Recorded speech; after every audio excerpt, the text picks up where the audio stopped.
Jemi rikthyer për t'u lidhur tash me profesorin Bashkim Selmani, me të cilin do të bisedojmë temën, në fakt, tema e cila do t'i dedikohet sigurisht tragjedisë që ndodhi në qytetin e Koçanit, ku do t'a shohim në dy këndvështrime, në sigurinë publike dhe përgjegjësinë ligjore.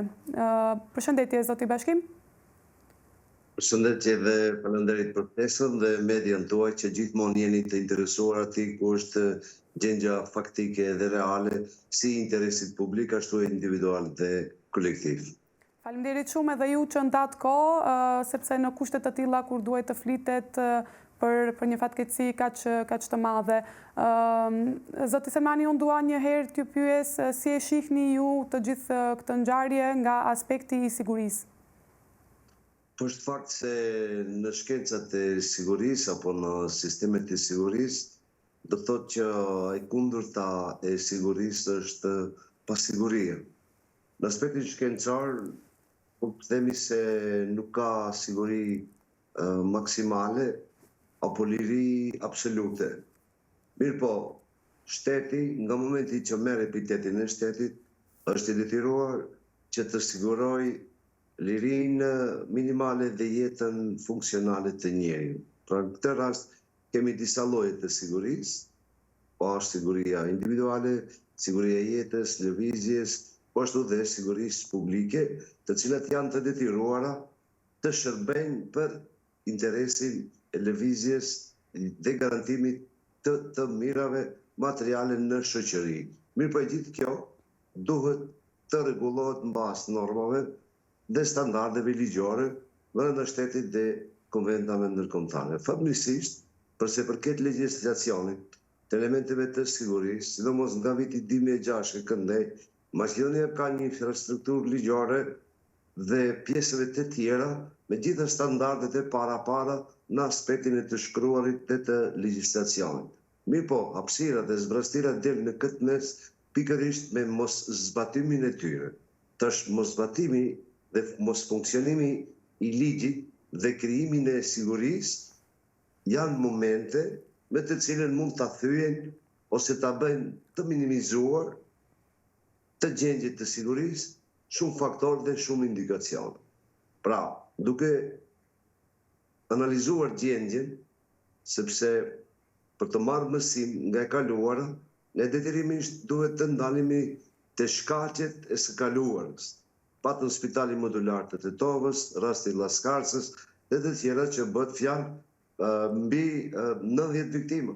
Në këtë rast, shteti dhe institucionet shtetërore nuk arritën që të japin një epilog gjithçar dhe dënimet të ishin në bazë të dënueshmërisë, por vetë kualifikimet e veprave penale dhe në këtë rast e minimizuan këtë ngjarje. Sikur këto dënimet të ishin kapitale, atëherë do të ishte dy forma juridike.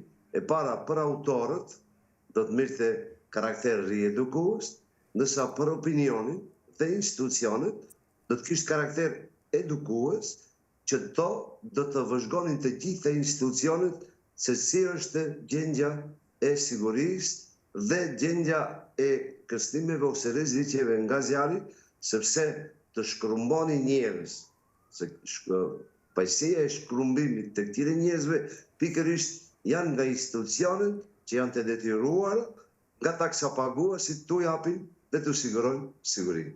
Pra mund të themi se çështja e sigurisë është shkencë interdisiplinare, është e përbërë nga shumë nën sisteme tjera, janë këtë rast, godina që ndodhi në Koçan, është pjesë bazike me të cilën për të dhënë në funksion një objekt, një godinë dhe një veprimtari, janë procedurat minimale që duhet të verifikohen nga 6 institucione.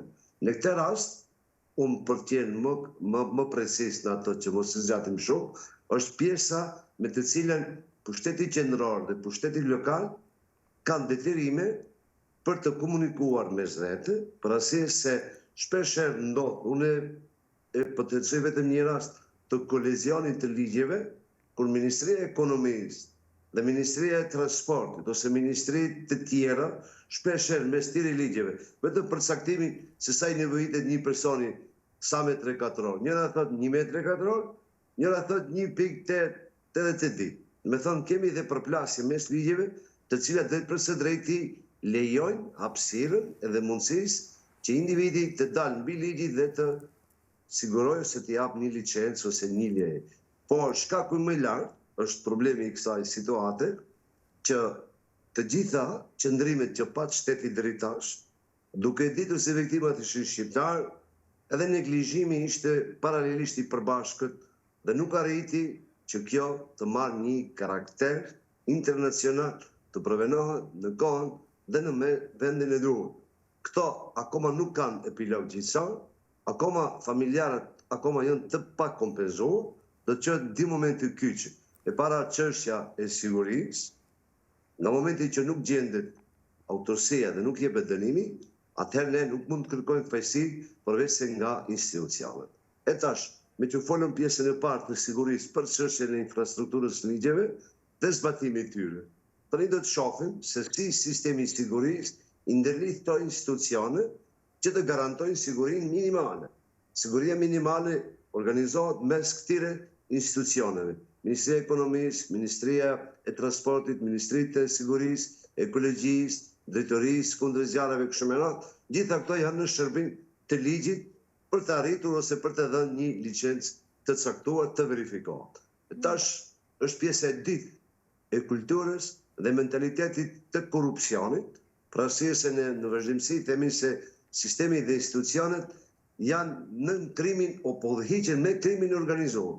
Dhe kjo është problemi, që nuk kupton me krimin organizuar. Për të dëshmuar këto, 3 elementet bazë. Çdo punë që nuk e bëjnë institucionet, gjendet miku. Çdo punë që nuk mund ta krijojë miku, krihet nëpërmjet partisë.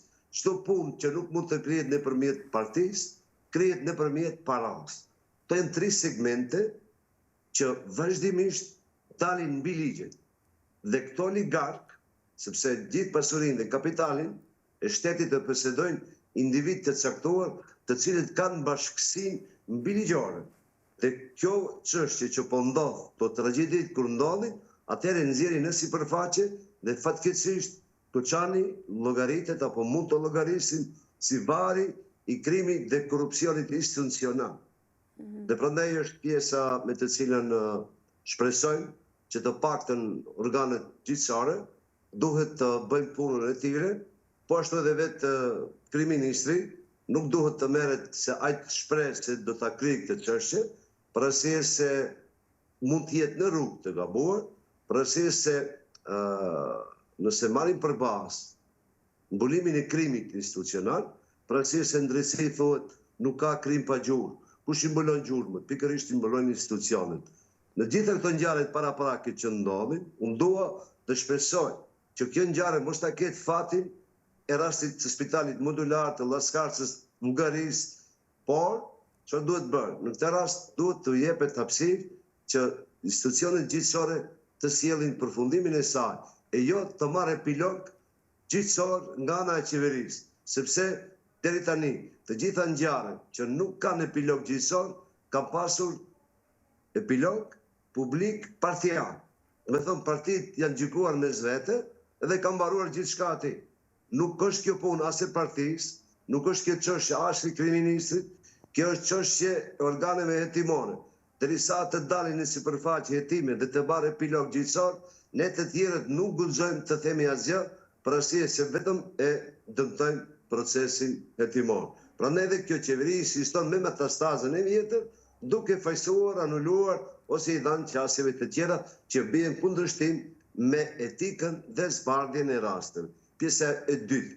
Po ashtu, nëse merret përbazë besueshmëria në institucione, ne thamë se krimi dhe korrupsioni institucional ka humbë besimin të çdo njeri, për arsye se di momentet bazë që janë të trishtueshme, njeriu në maqeni kur shkon mjekim, mjekohet, përfundon në shkrumbehi.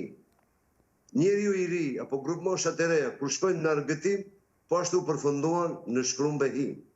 Dhe mos jepet asnjë përgjegjësi, dhe tash siç duket këto kaje dhe po këto anime nuk janë të rrugës së dur, dhe unë jam shumë i bindur sepse nëse do të jepet kaj tjetër dhe besueshmëria nuk do të kthehet ky qytetarët, sepse liria e lëvizjes, liria e jetës dhe funksionit demokracisë në Maqedoni janë të ngulfatur.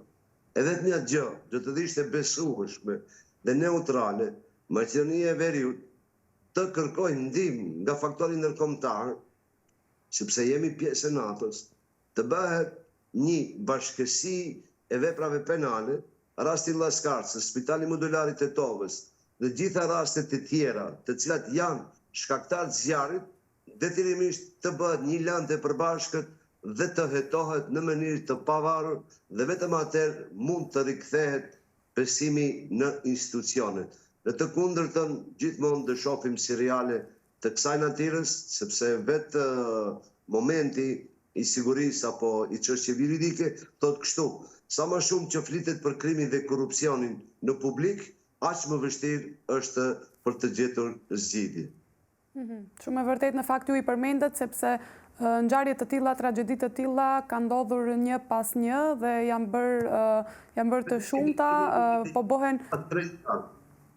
Kjo është në fakt dita e tretë nga ngjarja, nga tragjedia që ndodhi që humbon jetën 59 të rinj, ndërsa edhe të tjerë mbi 155 të tjerë në fakt janë të lënduar ende në spitale, por çfarë procedurash në aspektin ligjor ju e përmendet sigurisht që janë bërë disa shkelje, disa shkelje të rregulloreve të sigurisë dhe jeni i mendimit që nëse këto rregulla do të ishin zbatuar, nëse do të ishin zbatuar këto inspektime, mbase do të kishim mund të parandalojmë humbjen e këtyre jetëve, apo?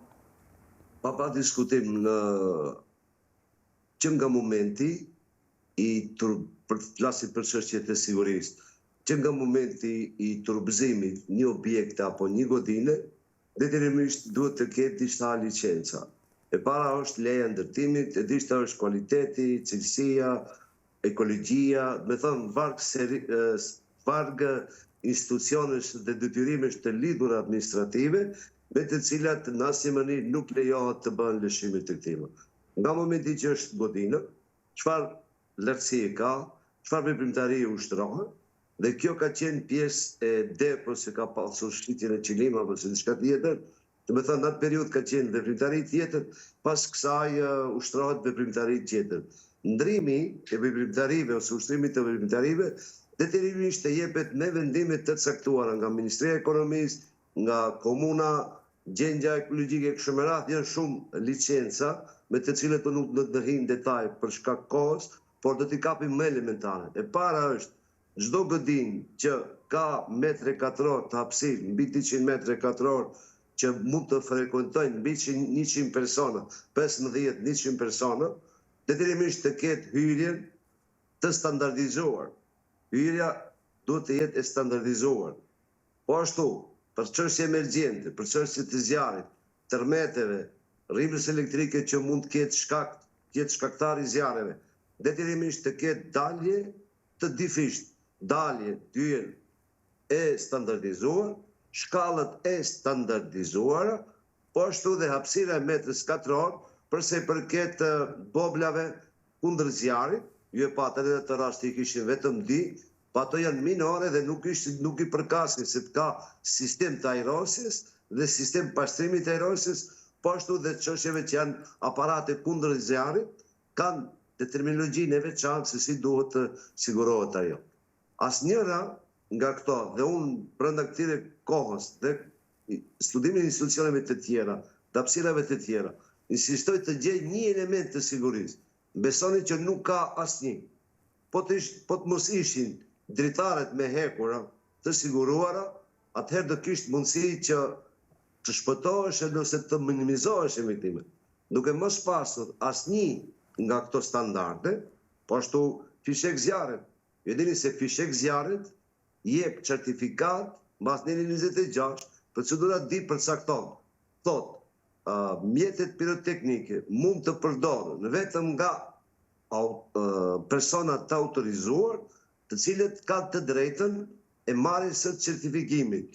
Marrja e certifikimit do të thotë që është procedurë që këto persona të ndjekin kurse të veçanta dhe të pajisen.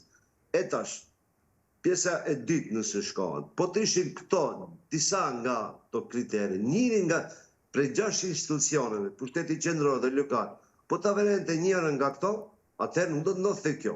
Po ashtu, tubimet, ku bëhen mbi 15-100 persona, detyrimisht, pa marrë parasysh cili është motivi, ja henjeve, sigurimit, politik, ekonomik, tubim, paqësor e kështu me radhë, detyrimisht të thirrën ose të njoftohen organet policore brenda 24 orë. Nga momenti paraqitjes i rastit tubimit, ahenjit, njerëz ku paraqiten këtë rast ka pasur mbi 500 persona, detyrimisht organet policore në pako ndihmojnë dhe sugjerojnë bashkë me të në bashkësi veprimi, si pako veprimi, është ndihmë shpejt dhe organet apo mjetet kundër zjarrit të zjarrfiksit. Dhe tash krejt këto segmentet të këtyre institucioneve që kanë dalë në ligjin. Dhe këtu është problem shumë i lartë. Pra ne krijim institucional. Tu shteti ka djeg njerëz, nuk kanë djeg individet. Dhe këtu është përgjegjësia institucionale dhe shtetërore. Dhe prandaj mu vjen shumë keq se u thuhet, nuk ka krim pa gjurmë. Kush i humb gjurmët? Vetëm institucioni dhe shteti. Dhe në këtë rast, ngjarjet paraprake na dëshmojnë se vallë, edhe kësaj radhe të humb krimet të gjurmët shtetit. Prandaj janë segmente me të cilët janë shumë alarmuese, që na jep neve të kuptojmë se në Maqedoni hiq është sigurt. Asgjë nuk ka siguri. Në momentin ditë jashtë ngjarjes, shkonin të vëzhgoni, ka shumë shkolla, sallavat e dasmave dhe gjitha godinat, po edhe institucionale dhe publike dhe private, nuk i kanë këto kritere. Se këto zyrtarë shtetërorë, brenda 30 viteve, kanë përfituar në mënyrë indirekte me viktimizimin e njerëzve.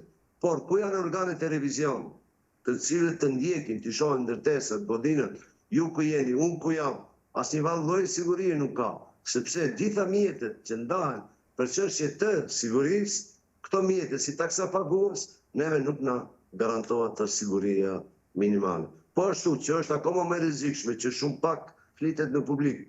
Mbas studimeve që kemi bërë ne në Fakultetin Kriminalistik dhe shërbimeve të tjera, thuhet se në Maqedoni çdo ditë i person që vdes është shkaktar i kancerit. Pra shkaqet e kancerit janë helmimet. Në Maqedoni më të rrezikuar jemi dhe nga kërcënimet e sigurisë ushqimore.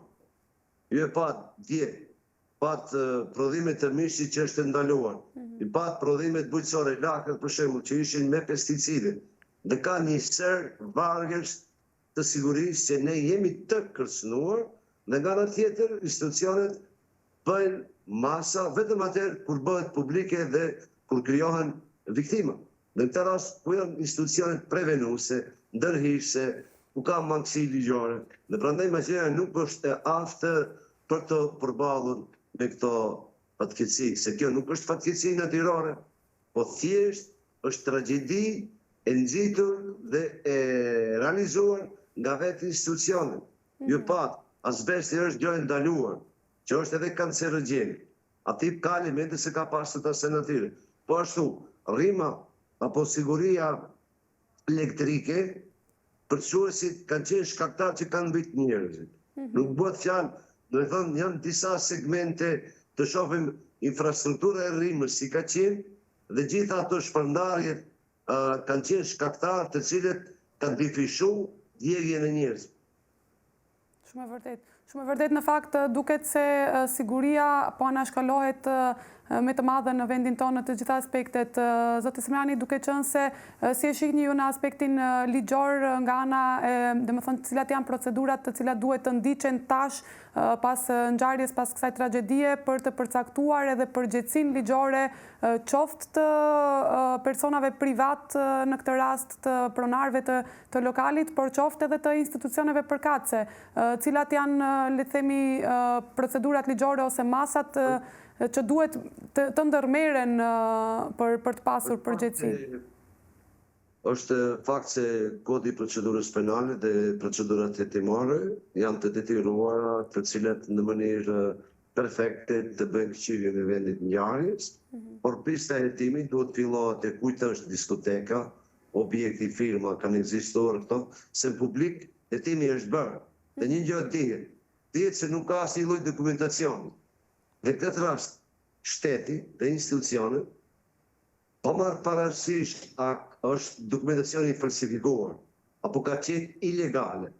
Përgjegjësia mbi institucionet, edhe po të jetë ilegale, këtë rast kemi institucione pa përgjegjshme, edhe po të jetë përgjegjshme, atë shteti përsëri ka përgjegjësinë. Pse nuk ka reaguar në kohën dhe në momentin e duhur? Pra, paralelisht, për mendimin tim, duhet që bëhet hetësia e Këshillit të Vendit Ngjarjes në aspektin e përgjegjësisë apo të subjekteve, ose të individëve të caktuar, që këtë rast ka persona juridik, fizik, organizatori, kush është organizatori i ngjarjes, si kur dhe kush është objekti me dalje, kur ishte kështu me radhë, si janë të lidhur personat që kanë dhënë leje për punë. Këto persona kanë qenë të lidhur me këto institucionet, apo këto institucionet i ka penguar dikush. Shpeshherë ndodh në çdo institucione, ndodh që ose drejtori, ose ministri, ose dikush tjetër, shpeshherë të ndërhihet, me ndërhyrje miqësore, atë që përmenda në fillim, me ndërhyrje me kërcënime për jashtim nga puna e kështu me radhë, dhe duhet të ketë dijetime paralele. Të bëhet gjitha institucioneve që japin leje të tilla dhe të shohim se a ka objekte të tilla që janë të ju garantojë që ka me qindra. Po është problemi tjetër. Në këtë rast, unë nuk jam shumë i sigurt se këto institucione që janë përgjegjës, nga për shembull Ministri i Punës së Brendshme, ai është dësht të japë certifikatën për përdorimin e fishekcianëve. Ai ka ditur, dhe sikur mos ta kenë ditur, ata kanë përgjegjësi penale se komandiri i policisë dhe të tjerët e kanë ditë se është një veprimtari, nuk është përcjell organizim. Me thënë, këtu është përgjegjësia institucionale dhe në Maqedoni akoma nuk ka lëndë që institucionet janë marrë në pyetje që kanë krijuar këtë lëshim. Dhe prandaj është krim i organizuar institucional, se kjo është e bërë nga shumë institucione, me mos veprim ose me veprim janë shkaktar të shkrumbimit të njerëzve. Pastaj, nëse paralelisht me to, do të shihet se sa objekte të tjera ka të dhëna në Maqedoni, që mund të jenë me qendra, dhe në këtë rast, atëherë do të kemi një hetësi të zgjeruar dhe të shihet se është bërë në mënyrë individuale, është bërë në mënyrë partijake, sepse ne shohim, ne jemi dëshmitar të gjitha ngjarjeve se partive, subjekteve politike, miqve të afërm, dhe ato njerëz që kanë pushtet janë edhe të paprekshëm, janë edhe mbi ligjin. Dhe kjo është një kulturë e krimit dhe korrupsionit organizativ, me të cilën shumë vështirë se ne dhe këto institucione të japin zgjidhje. Sepse këto institucione që kanë shkaktuar zjarret, neve të është këto institucione duhet të bëjmë hetësi. Është e pamundur. Janë procese diametralisht kundërta, sepse këto që sot duhet të japin llogari, këto do të fillojnë procedurat e timor. Prandaj më gjë, për të rikthyer besimin, për të ulur dhimbjet, për të minimizuar ngjarjet paraprak, në pako, të gjitha këto vepra penale, të shkaktuara nga zjarret, është mirë organizuar. Por kur kanë qenë shqiptar kanë heshtur tash kur është maqedonas ngritur e gjithë bota në kohë. Nuk duhet bëhet dallimi, për arsye se dhimbja është e njëjtë. Po të ishte sankcionuar Spitali Modular të Titovës në mënyrë maksimale, ju garantoj që kjo ngjarje nuk do ndodhte. Për arsye se përfundimi apo arktikimi gjithësor do t'i detyronte institucionet që të bëjnë vëzhgimin sikur tash duhet të përcillen gjitha objektet të trupzuara në to që nuk i kanë këto standardet apo hyrje-daljet emergjente. Dhe e dita, po ashtu do të shihni shumë sallone të dasmave ku mlidhen me mijëra njerëz, brenda kohës nuk kanë siguri as të tonit, as të godinës dhe pritet në vazhdim të kemi rastet e këtyre. Për arsye se gjitha lejet, licencet, pranimi i dorëzimit objektit, për dhënë funksional, ju paramendoni në Krin Shkup, për shembull, shtëpia e Mallrave është shndruar në hotel. Ka ndodhur kjo, sepse veprimtaria është ushtruar, njëra jep Ministria e Ekonomisë, tjetra jep çështje që kanë bëjnë me veprimtarinë e ushtrimit të veprimtarisë së hotelerisë, jepet nga ana komunale. Gjitha ato ngatresat janë shumë të larta dhe shumë të mëdha. Dhe prandaj them, nëse Maqedonia e Veriut është interesuar seriozisht të rikthejë besimin dhe t'i nxjerrë autorët para drejtësisë, është e detyruar të kërkojnë ndihmë ndërkombëtare, dhe këtë detyron edhe Kushtetuta, për arsye se ne jemi pjesë e NATO-s dhe duhet të kërkohet ndihmë nga NATO-ja të krijojë një mundësi të hetimit paraprak të gjendjes faktike dhe të shifet se cilët janë autorët e vërtet dhe autorët e real, e jo të jepet kahje të ndryshme që nuk do të ketë epilog të përfundimtar. Janë momentet kyçe. Ndihmë ndërkombëtare, procedura të pavarura për çështjen procedurale, po ashtu dhe procedura të pavarura për hetimin dhe marrjen pyetje të institucioneve, se këtu janë pyetje 6 institucione. Po fjalë për pushtet qendror dhe për pushtet lokal. Dhe kjo është mbyllja e shtetit. Sepse nëse shteti nuk jep siguri, nuk është shtet, po është kreator i së keqes. Prandaj mendoj që është ideja ime personale, detyrimisht të kërkohet ndihmë, edhe në këtë rast edhe shqiptarët, sikur ndjejnë zemrim, po ashtu duhet ndjejmë zemrim edhe për rastet e shqiptarëve, sepse rastet janë të njëjta, viktimat janë të njëjtë, shkaktarët e zjarrit janë të njëjtë dhe të futen në pako hetimore.